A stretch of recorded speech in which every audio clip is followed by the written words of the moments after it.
ಎಲ್ಲರಿಗೂ ಯೂಟ್ಯೂಬ್ ಚಾನಲ್ಗೆ ಸ್ವಾಗತ. ಈ ಒಂದು ವಿಡಿಯೋದಲ್ಲಿ ನಾವು 9ನೇ ತರಗತಿ ಪ್ರಥಮ ಭಾಷೆ ಕನ್ನಡ ಪಾಠ 8 ಹರಲೀಲೆ ಇದರ ಪ್ರಶ್ನೋತ್ತರಗಳನ್ನು ನೋಡೋಣ. ಕೊಟ್ಟಿರುವ ಪ್ರಶ್ನೆಗಳಿಗೆ ಒಂದು ವಾಕ್ಯದಲ್ಲಿ ಉತ್ತರಿಸಿ. ಮೊದಲನೆಯ ಪ್ರಶ್ನೆ, ನಂಬಿಯಣ್ಣನ ಪೂರ್ವಜನ್ಮದ ಹೆಸರೇನು? ಉತ್ತರ, ನಂಬಿಯಣ್ಣನ ಪೂರ್ವಜನ್ಮದ ಹೆಸರು ಪುಷ್ಪದತ್ತ. ಎರಡನೇ ಪ್ರಶ್ನೆ, ಹರಲೀಲೆ ಪಾಠದ ಮೂಲ ಕೃತಿ ಯಾವುದು? ಉತ್ತರ, ಹರಲೀಲೆ ಪಾಠದ ಮೂಲ ಕೃತಿ ನಂಬಿಯಣ್ಣನ ರಗಳೆ. ಮೂರನೇ ಪ್ರಶ್ನೆ, ಹರಲೀಲೆ ಪಾಠದ ಕವಿಯ ಹೆಸರೇನು? ಉತ್ತರ, ಹರಲೀಲೆ ಪಾಠದ ಕವಿಯ ಹೆಸರು ಹರಿಹರ. ನಾಲ್ಕನೇ ಪ್ರಶ್ನೆ, ಗಿರಿಜೆ ಎಲ್ಲಿ ಇರಬೇಕೆಂದು ಶಿವನು ತಿಳಿಸಿದನು? ಉತ್ತರ, ಗಿರಿಜೆ ಊರಿನಲ್ಲಿರುವ ದೇವಾಲಯದೊಳಗೆ ಇರಬೇಕೆಂದು ಶಿವನು ತಿಳಿಸಿದನು. ಐದನೆಯ ಪ್ರಶ್ನೆ, ಹರಿಹರ ಬರೆದಿರುವ 2 ಕೃತಿಗಳನ್ನು ಹೆಸರಿಸಿ. ಉತ್ತರ, ಹರಿಹರ ಬರೆದಿರುವ 2 ಕೃತಿಗಳು ಪಂಪಾಶತಕ ಮತ್ತು ರಕ್ಷಾಶತಕ. ಮುಂದಿನ ಭಾಗ, ಕೆಳಗಿನ ಪ್ರಶ್ನೆಗಳಿಗೆ 2-3 ವಾಕ್ಯಗಳಲ್ಲಿ ಉತ್ತರಿಸಿ. ಮೊದಲನೆಯ ಪ್ರಶ್ನೆ, ವಿರೂಪಾಕ್ಷನು ಗಿರಿಜೆಗೆ ಏನೆಂದು ಹೇಳಿದನು? ಉತ್ತರ, ದೇವಿ ಕೇಳು, ನಮ್ಮ ಪುತ್ರ ಪುಷ್ಪದತ್ತನು ಭೂಲೋಕದಲ್ಲಿ ನಂಬಿಯಣ್ಣನಾಗಿ ಹುಟ್ಟಿ ಗೃಹಸ್ಥನಾಗಿ ಕೆಟ್ಟು ಹೋಗಲು ಸಿದ್ಧನಾಗಿದ್ದಾನೆ.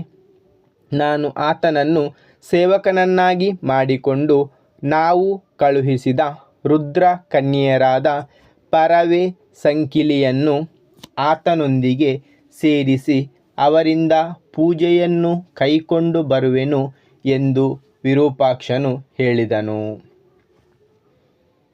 ಮುಂದಿನ ಪ್ರಶ್ನೆ, ಚೋಳ ದೇಶದ 3 ಗ್ರಾಮಗಳನ್ನು ಹೆಸರಿಸಿ. ಉತ್ತರ, ಚೋಳ ದೇಶದ 3 ಗ್ರಾಮಗಳು ಮಣಮಂದಪುತ್ತೂರು, ತಿರುವಾರೂರು ಮತ್ತು ತಿರುವತ್ತಿಯೂರು.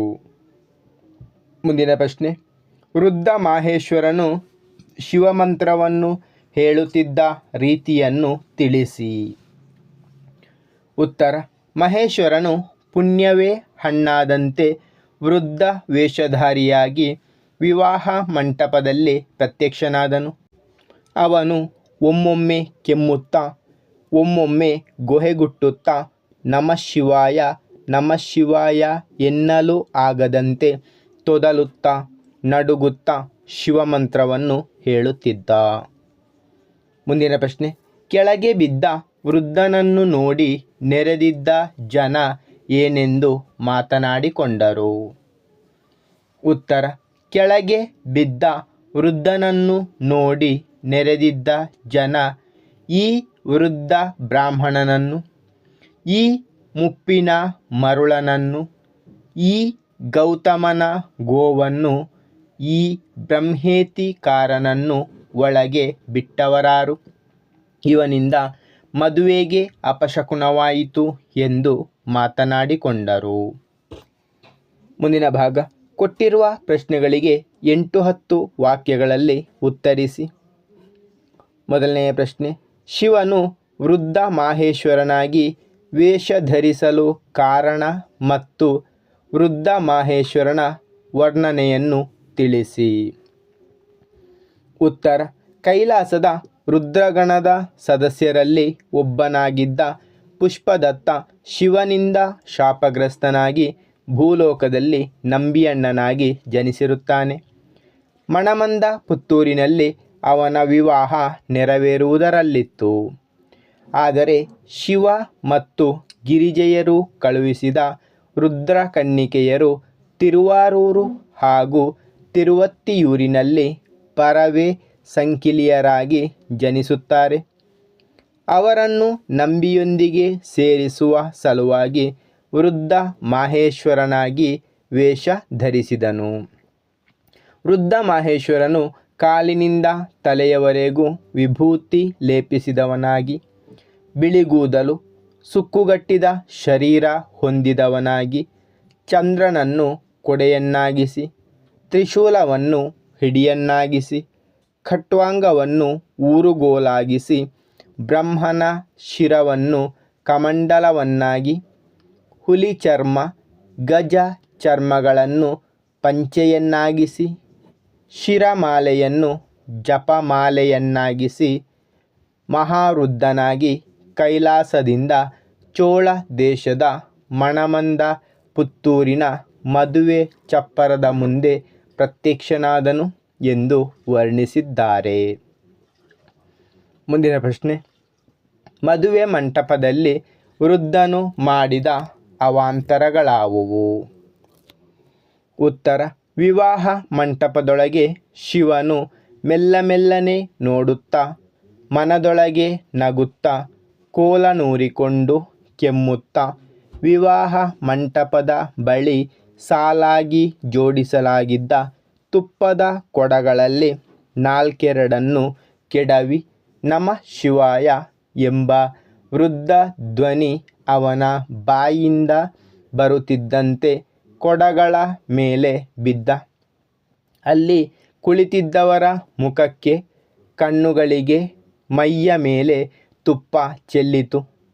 ಅಲ್ಲಿ ನೆರೆದಿದ್ದವರೆಲ್ಲ ಹಾಗೆ ಬಿದ್ದ ವೃದ್ಧ ಮಾಹೇಶ್ವರನನ್ನು ಎತ್ತಿ ನಿಲ್ಲಿಸಿದರು. ಆದರೆ ಅವನು ಒಂದು ಹೆಜ್ಜೆ ಇಟ್ಟು ಮತ್ತೆ ತಡವರಿಸಿ ನಿಲ್ಲಲಾರದೆ ತಟ್ಟನೆ ಗಳಿಗೆ ಬಟ್ಟಲಿನ ಮೇಲೆ ಬಿದ್ದನು. ಆಗ ಅಲ್ಲಿದ್ದ ಕಳಶ ಒಡೆದು ಗಳಿಗೆ ಬಟ್ಟಲು ಮುರಿದು ಹೋಗಿ ಅಕ್ಕಿಯೆಲ್ಲ ಚೆಲ್ಲಿತು. ಅಲ್ಲಿದ್ದ ಜೋಯಿಸರು ಚದುರಿ ಅತ್ತಿತ್ತ ಓಡಿ ಹೋದರು. ನಂತರ ಮೂರ್ಛೆ ಹೋದಂತೆ ಬಿದ್ದಿದ್ದ ಅವನನ್ನು ಎಲ್ಲರೂ ಸುತ್ತುವರೆದು ನೀರು ಹಾಕಿ ಎಚ್ಚರಿಸಿ ನಿಲ್ಲಿಸಿದ ಕೂಡಲೇ ಅವನು ತುಪ್ಪದ ಕೊಡದ ಮೇಲಲ್ಲದೆ ಬೇರೆಲ್ಲಿಯೂ ಬೀಳುತ್ತಿರಲಿಲ್ಲ. ಎಲ್ಲರೂ ಮೆಲ್ಲಗೆ ಅವನ ಕೈಯನ್ನು ಕಾಲನ್ನು ಹಿಡಿದು ಎತ್ತಿಕೊಂಡು ಹೋಗಿ ಚಪ್ಪರದ ಹೊರಗೆ ಮೆಲ್ಲನೆ ಇಳಿಸಿದರು. ಅವರು ಇವನನ್ನು ಒಳಗೆ ಬಿಡಬೇಡವೆಂದು ದ್ವಾರಪಾಲಕನಿಗೆ ಹೇಳಿ ವಿವಾಹ ಮಂಟಪದ ಬಾಗಿಲನ್ನು ಹಾಕಿಕೊಂಡು ಒಳಗೆ ಹೋಗುವಷ್ಟರಲ್ಲಿ ವೃದ್ಧ ಮಾಹೇಶ್ವರನು ಅವರಿಗಿಂತ ಮುನ್ನವೇ ಒಳಗೆ ಬಂದು ಅಲ್ಲಿದ್ದ ತೋರಣದ ತಳಿರನ್ನು ಕಿತ್ತು ಬಿಸಾಡುತ್ತಾ ಶಿವ ಶಿವ ಎಂದು ಕೂಗುತ್ತಾ ಅವಾಂತರ ಮಾಡಿದನು. ಮುಂದಿನ ಭಾಗ, ಸಂದರ್ಭ ಸಹಿತ ಸ್ವಾರಸ್ಯವನ್ನು ವಿವರಿಸಿ. ಮೊದಲನೇ ವಾಕ್ಯ, ಸಕಲ ಸುಖವಂ ಪೂಜೆಯಾಗಿ ಕೈಕೊಂಡು ಬರ್ಪೆನ್. ಆಯ್ಕೆ, ಪ್ರಸ್ತುತ ವಾಕ್ಯವನ್ನು ಹರಿಹರನ ನಂಬಿಯಣ್ಣನ ರಗಳೆ ಎಂಬ ಕೃತಿಯಿಂದ ಆಯ್ದ ಹರಲೀಲೆ ಎಂಬ ಗದ್ಯಪಾಠದಿಂದ ಆರಿಸಿಕೊಳ್ಳಲಾಗಿದೆ. ಈ ಮಾತನ್ನು ಕೈಲಾಸದಲ್ಲಿ ವಿರೂಪಾಕ್ಷನು ಗಿರಿಜೆಗೆ ಹೇಳಿದನು. ಸಂದರ್ಭ, ವಿರೂಪಾಕ್ಷನು ಗಿರಿಜೆಗೆ ನಿಮ್ಮಿಬ್ಬರು ವೃದ್ರ ಕನ್ನಿಕೆಯರು ಚೋಳ ದೇಶದ ತಿರುವಾರೂರು ಹಾಗೂ ತಿರುವತ್ತಿಯೂರುಗಳಲ್ಲಿ ಪರವೇ ಸಂಕಿಲಿಯರಾಗಿ ಜನಿಸಿದರು. ಅವರನ್ನು ನಮ್ಮ ಪುತ್ರ ನಂಬಿಯೊಡನೆ ಸೇರಿಸುವೆನು ಎಂದು ಹೇಳಿದ ಸಂದರ್ಭದಲ್ಲಿ ಈ ಮೇಲಿನ ಮಾತು ಬಂದಿದೆ. ಸ್ವಾರಸ್ಯ, ಶಿವನು ತನ್ನ ಭಕ್ತರಿಂದ ನಿಸ್ವಾರ್ಥ ಭಕ್ತಿಯನ್ನು ಆಶಿಸುವುದು ನಿತ್ಯ ಸತ್ಯ ಎಂಬುದು ವೇದ್ಯವಾಗುವುದು. ಮುಂದಿನ ವಾಕ್ಯ, ನೀನತ್ಯಂತ ಕರುಣಿ. ಆಯ್ಕೆ, ಪ್ರಸ್ತುತ ವಾಕ್ಯವನ್ನು ಹರಿಹರನ ನಂಬಿಯಣ್ಣನ ರಗಳೆ ಎಂಬ ಕೃತಿಯಿಂದ ಆಯ್ದ ಹರಲೀಲೆ ಎಂಬ ಗದ್ಯಪಾಠದಿಂದ ಆರಿಸಿಕೊಳ್ಳಲಾಗಿದೆ. ಸಂದರ್ಭ, ಕೈಲಾಸದಲ್ಲಿ ಶಿವನು ಗಿರಿಜೆಗೆ ಪರವೆ ಮತ್ತು ಸಂಕಿಲಿಯನ್ನು ನಂಬಿಯೊಡನೆ ಸೇರಿಸಿ ಅವರನುಭವಿಸುವ ಸಕಲ ಸುಖಗಳನ್ನು ತಾನು ಪೂಜೆಯಾಗಿ ಕೈಕೊಂಡು ಬರುವೆವು ಎಂದು ಹೇಳಿದಾಗ ಗಿರಿಜೆಯು ಶಿವನಿಗೆ ತಮ್ಮ ಜೊತೆ ನಾನು ಬರುವುದಾಗಿ ಕೇಳಿಕೊಂಡ ಸಂದರ್ಭದಲ್ಲಿ ಶಿವನು ಗಿರಿಜೆಗೆ ಈ ಮೇಲಿನ ಮಾತು ಹೇಳಿದನು. ಸ್ವಾರಸ್ಯ: ಹೆಣ್ಣು ಮಾತೃ ಸ್ವರೂಪಿಣಿಯು ಕರುಣಾಮಯಿಯು ಎಂದು ಸಾಕ್ಷಾತ್ ವಿರೂಪಾಕ್ಷನೇ ಹೇಳಿರುವುದು ಸಮಂಜಸವಾಗಿದೆ. ಮೂರನೇ ವಾಕ್ಯ: ಪುಣ್ಯಂ ಪಣ್ಣಾದಂತೆ. ಆಯ್ಕೆ: ಪ್ರಸ್ತುತ ವಾಕ್ಯವನ್ನು ಹರಿಹರನ ನಂಬಿಯಣ್ಣನ ರಗಳೆ ಎಂಬ ಕೃತಿಯಿಂದ ಆಯ್ದ ಹರಲೀಲೆ ಎಂಬ ಗದ್ಯಪಾಠದಿಂದ ಆರಿಸಿಕೊಳ್ಳಲಾಗಿದೆ. ಸಂದರ್ಭ: ಕೈಯಲ್ಲಿ ಕೊಡೆ, ಪಾದದಿಂದ ತಲೆಯವರೆಗೆ ಇಟ್ಟ ವಿಭೂತಿ, ಊರಿದ ಊರುಗೋಲು, ಹಿಡಿದ ಕಮಂಡಲ, ಬೆಳು ಗಡ್ಡ, ನಡುಗುವ ನರದಲೆ, ಸಡಿಲವಾದ ಸರ್ವಾಂಗ ಇವುಗಳಿಂದ ವೃದ್ಧ ವೇಷಧಾರಿ ಶಿವನು ಪುಣ್ಯದ ಪುಂಜದಂತೆ ಕಂಡನು ಎಂದು ವರ್ಣಿಸುವ ಸಂದರ್ಭದಲ್ಲಿ ಈ ಮೇಲಿನ ಮಾತು ಬಂದಿದೆ. ಸ್ವಾರಸ್ಯ: ಯಾವುದೇ ಮಾಗಿದ ಹಣ್ಣು ಎಲ್ಲರಿಗೂ ಇಷ್ಟವಾಗುವಂತೆ ವೃದ್ಧ ವೇಷಧಾರಿ ಶಿವನು ಪುಣ್ಯದ ಶಿಖರವನ್ನೇರಿದಂತೆ ಕಂಡಿರುವುದು ಉತ್ಪ್ರೇಕ್ಷೆಯಲ್ಲ. ಮುಂದಿನ ವಾಕ್ಯ: ಈ ವೃದ್ಧಂ ಕಿರುಕುಳನಲ್ಲ. ಆಯ್ಕೆ: ಪ್ರಸ್ತುತ ವಾಕ್ಯವನ್ನು ಹರಿಹರನ ನಂಬಿಯಣ್ಣನ ರಗಳೆ ಎಂಬ ಕೃತಿಯಿಂದ ಆಯ್ದ ಹರಲೀಲೆ ಎಂಬ ಗದ್ಯಪಾಠದಿಂದ ಆರಿಸಿಕೊಳ್ಳಲಾಗಿದೆ. ಸಂದರ್ಭ: ಈ ಮಾತನ್ನು ವಿವಾಹ ಮಂಟಪದಲ್ಲಿ ನೆರೆದಿದ್ದ ಜನಸಮೂಹವು ವೃದ್ಧ ವೇಷಧಾರಿ ಶಿವನನ್ನು ಕುರಿತು ಹೇಳಿದ ಮಾತು. ಮದುವೆ ಮಂಟಪದಲ್ಲಿ ನೆರೆದಿದ್ದ ಜನರು ಅಲ್ಲಿ ಅವಾಂತರ ಮಾಡಿದ ವೃದ್ಧ ಶಿವನನ್ನು ಬೈಯುತ್ತಾ ಅವನನ್ನು ಎತ್ತಿಕೊಂಡು ಬರುವಷ್ಟರಲ್ಲಿ ವೃದ್ಧನು ವಿವಾಹ ಮಂಟಪದೊಳಗೆ ಪ್ರವೇಶಿಸಿ ನಮಃ ಶಿವಾಯ ಎಂದು ಕೂಗುತ್ತಿದ್ದುದನ್ನು ಜನಸಮೂಹ ಕಂಡ ಸಂದರ್ಭದಲ್ಲಿ ಈ ಮೇಲಿನ ಮಾತು ಬಂದಿದೆ.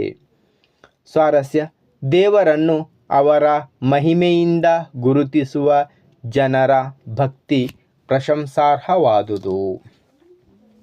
ಮುಂದಿನ ಭಾಗ: ಕೊಟ್ಟಿರುವ 4 ಆಯ್ಕೆಗಳಲ್ಲಿ ಸರಿಯಾದ ಉತ್ತರವನ್ನು ಆರಿಸಿ ಬರೆಯಿರಿ. ಮೊದಲನೆಯ ವಾಕ್ಯ: ಹರಿಹರನ ಕಾಲ ಡ್ಯಾಶ್. ಆಯ್ಕೆಗಳು: 1160, 1360, 1200, 1460.